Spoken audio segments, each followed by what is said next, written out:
Well, here's the latest on the pontoon camper boat. I will start from the top and work my way down.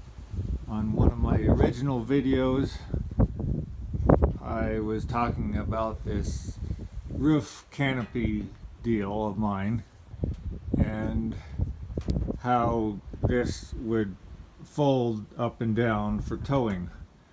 Well, it ends up being that I really didn't need to fold this because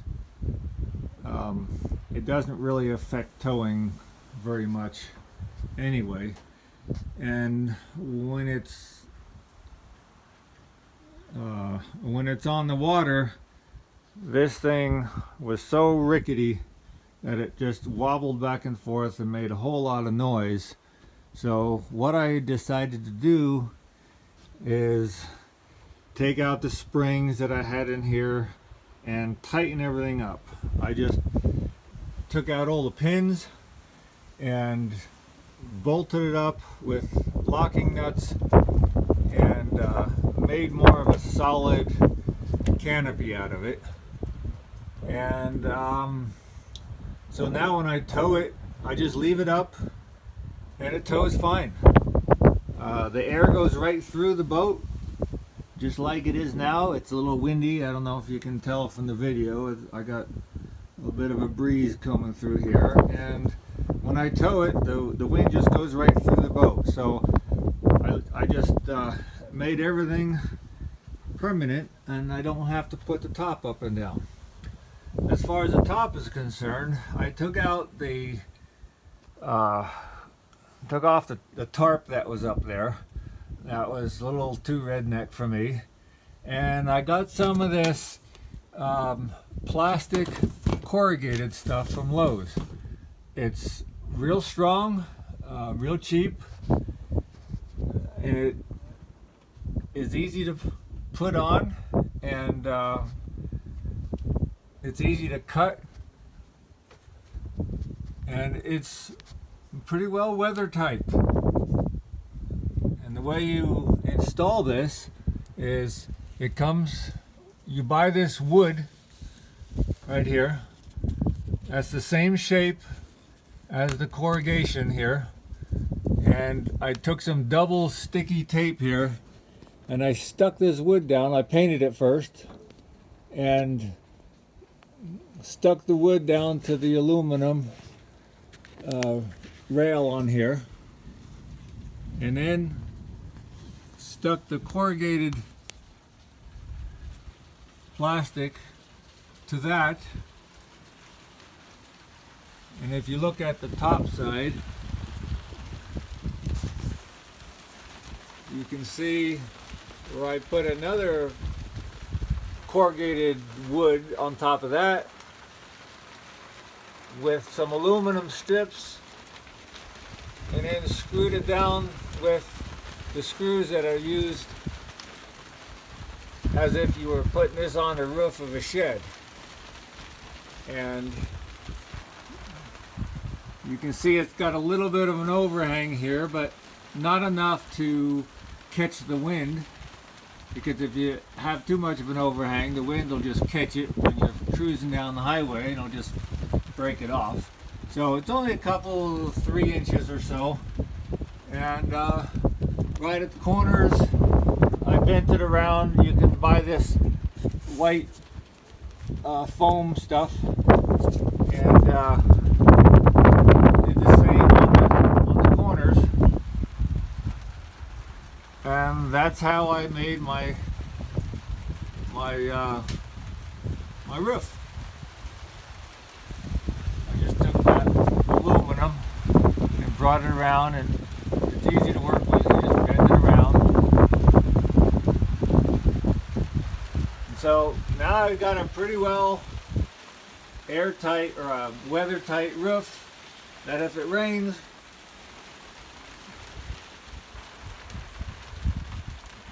it's not gonna come in.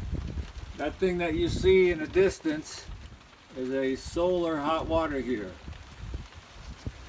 I'll see if I can get a better view of that.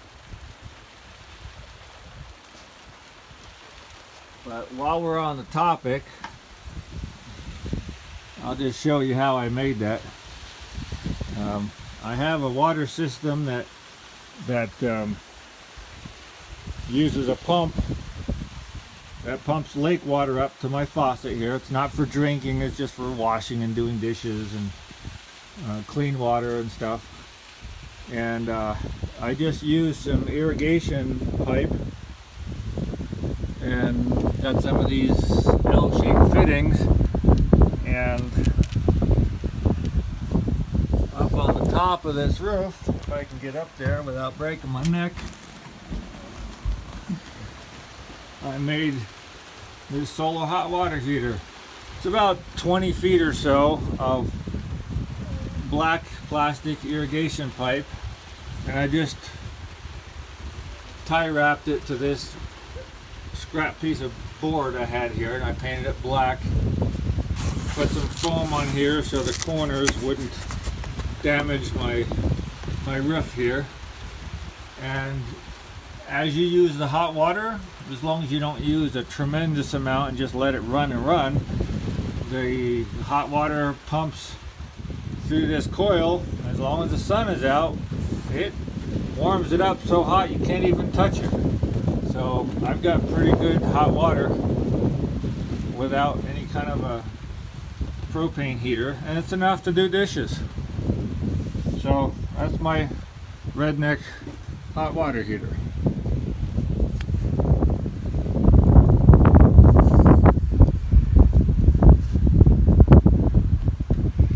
Well, as you can see, it's getting a little windy, so I might stop this video and continue it another day. It's raining. But I got rid of that dated 80s model seat that I had here and put my original double captain's chair back in, because I made a J bed here that folds out to a queen size bed. I'll show you the video of how I built this thing. So I've showed you all about the top. Now I'm going to work our way down and show you the enclosure that I put on. I got Craigslist ad and found an enclosure that didn't exactly fit my boat, but I made it work.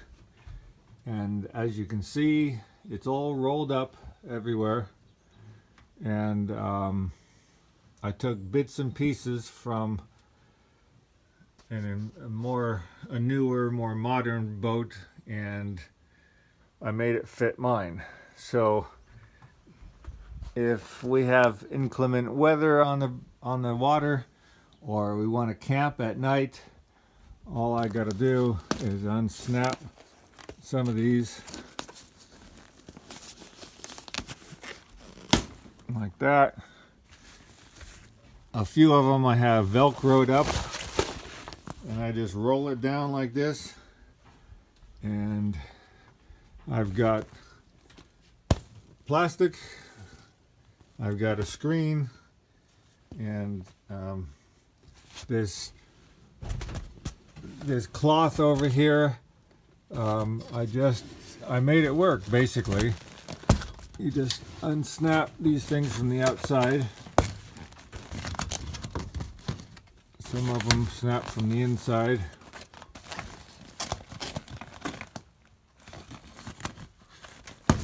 Like this. And you just roll it down. I got a zipper in here. I just cut pieces and sewed it by hand. I'm not a very good sewer, but I just did it all by hand. I don't have a big old sewing machine that sews thick material like this, so I just put the pieces together, screwed them in up here on the outside, and basically it just hangs down and it clips along the bottom. I have some little clips here, but this just zips down, and I have a pretty well weather tight enclosure. Doesn't keep all the bugs out because it's open on the bottom here, but it gives us a little privacy. It gives us some protection from the wind and the rain, and it works. A lot of times we go boating with the grandkids and they want to steer, and this way I can sit with them while they steer. They operate the boat. I teach them how to do that, and they have a lot of fun. So, and that's what this boat is for. It's for going out with the family and just having some fun. I stuck my porta potty under here. I have a changing station and a privacy area that comes down here. This is the camping hutch that we have.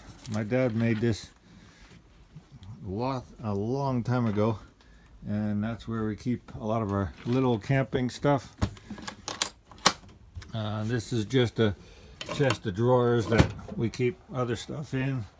This is a little mini fridge that you can keep, milk and cheese and stuff in that you don't want to spoil. In one of my last videos, I explained I was going to put this up here, and you can see that used to be around here as a lounge area, which I didn't need anymore, so I just got some brackets on the outside of that and bolted it up to there, and that supports the rest of my roof over here. This is the kitchen area. It's just some leftover sheet metal that I had and from another job, and I just pop riveted in here. It'll make do. This is an area you can clean fish and stuff on and just kind of let everything go over the side. This has like an edge on it so that in case you have something on here and you suddenly take off really fast, or you got some waves, all your stuff won't fly off the back of your kitchen counter. I've got an inverter over here, 1,000 watts, that we can plug stuff into if we need it. Most of the stuff I have works on 12 volts. This is a switch to turn on the batteries, so I can shut them off so that they don't drain. This is the sink that we have. It runs lake water through there, and I'll show you the pump system as soon as we get back down there. You can see I finished my vinyl, put my pinstripes on here, and sealed between the vinyl and the aluminum with some gray caulking, and on the bottom I put black caulking on there, and it just finishes it off, gives it a nice look to it, and this way it'll also keep this vinyl from working its way back out, peeling out. So I'll work my way to the back. This is my pickup tube for my fresh water. I put a little stainless steel sock on here. What this is, this keeps little fish and debris and sticks and junk and dirt and stuff from coming up and clogging this pipe. This is just you can get them at Lowe's. It's just a stainless steel sock that you use as a lint trap for your washer. If your washer dumps into a sink and you don't want all that lint to clog up your sink drain, you can buy these and they get full of lint and you clean them out. But I use it for the other way around, to keep stuff out of the system instead of catching stuff leaving the system.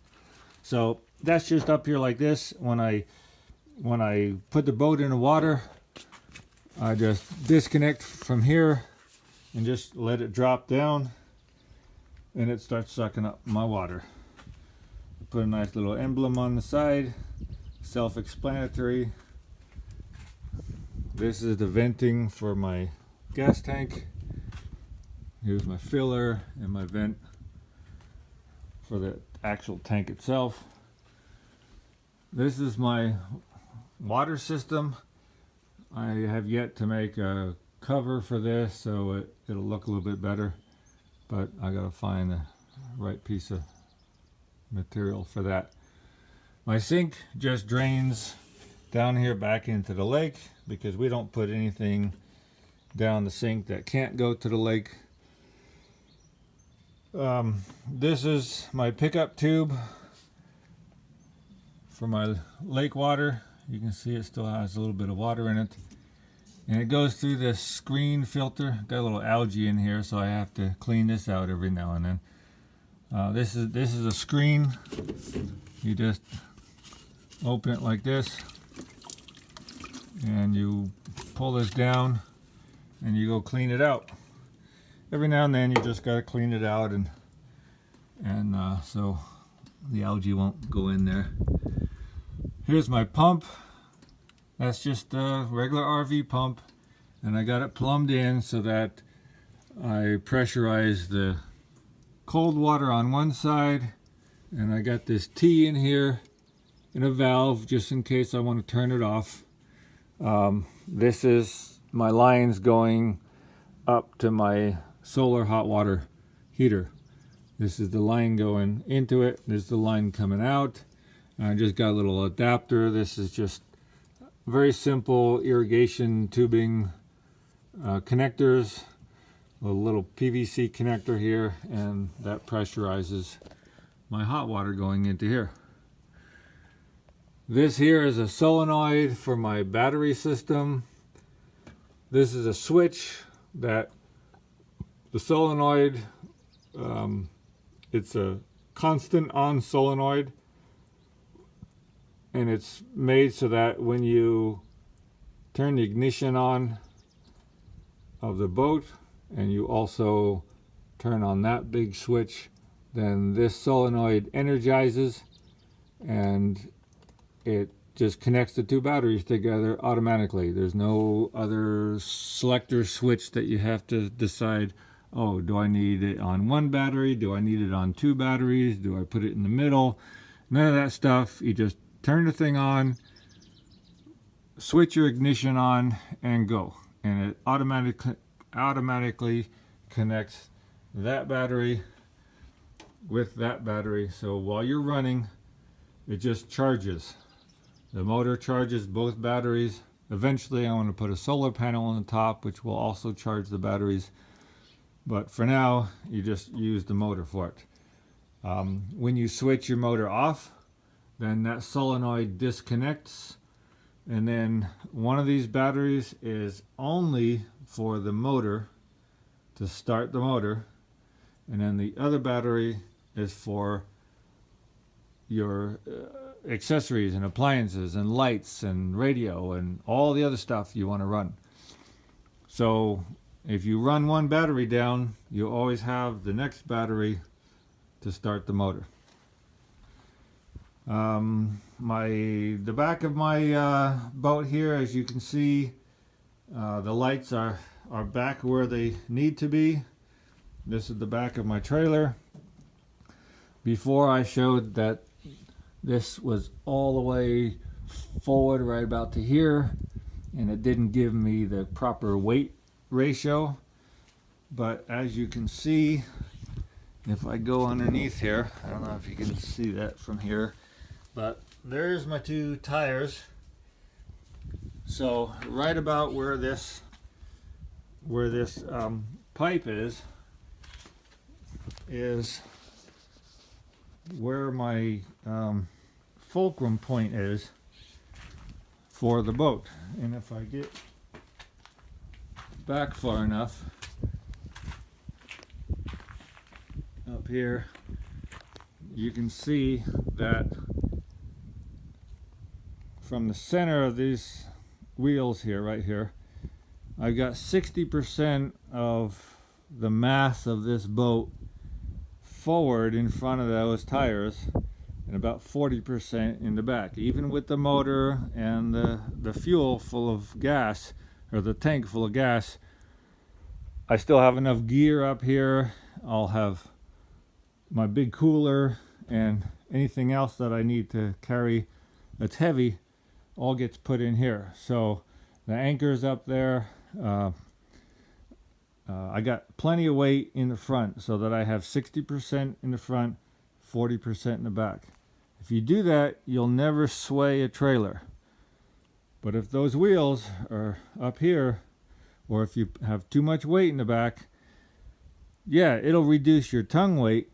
But if that back end is too heavy, you're going to start going like this down the highway.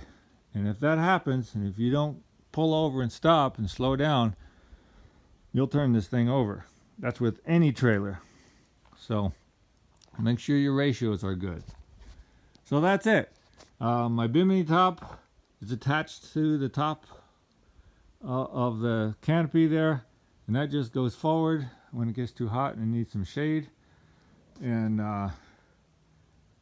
so that's what we got so far.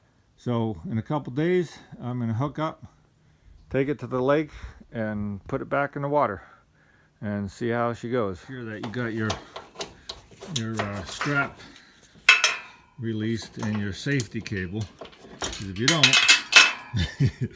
it won't go all the way down.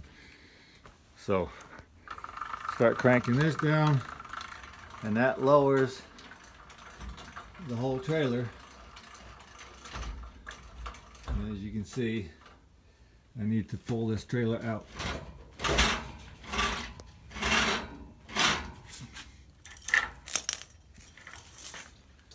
So now I can take this trailer and just pull it out like this.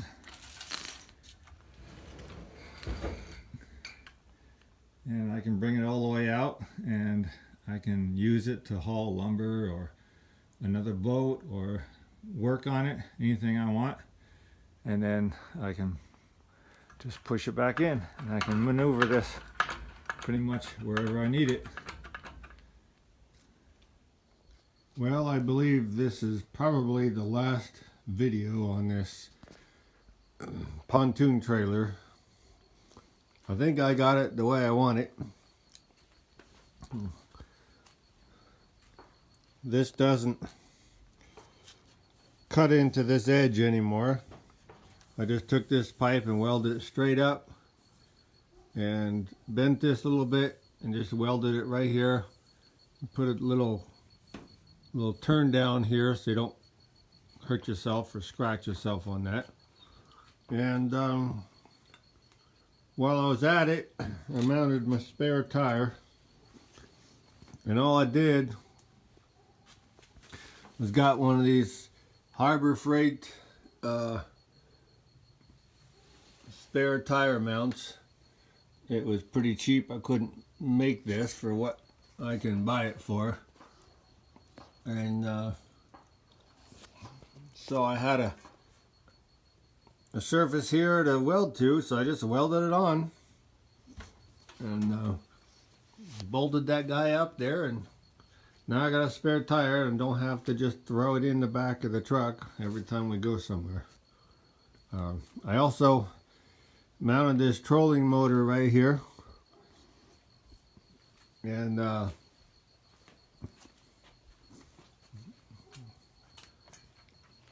mounted it pretty far over the edge over here so that it'll fit without hitting that side over there. Then I took another pedestal, got myself another seat off of Craigslist, and it came with one pedestal and the mount for it. So I drilled holes and put that in there and put an extra pedestal. So I got two pedestals there. So it sits pretty high, and I'm able to steer it with this foot thing, and it works really well. We took it out on a lake, and you know, goes walking speed, so it worked. Then I took some rod holders, put an extra rod holder up here, and in this rod holder holds this pipe here, which is basically just an umbrella. I just stick an umbrella on there and keeps me out of the sun while I'm fishing.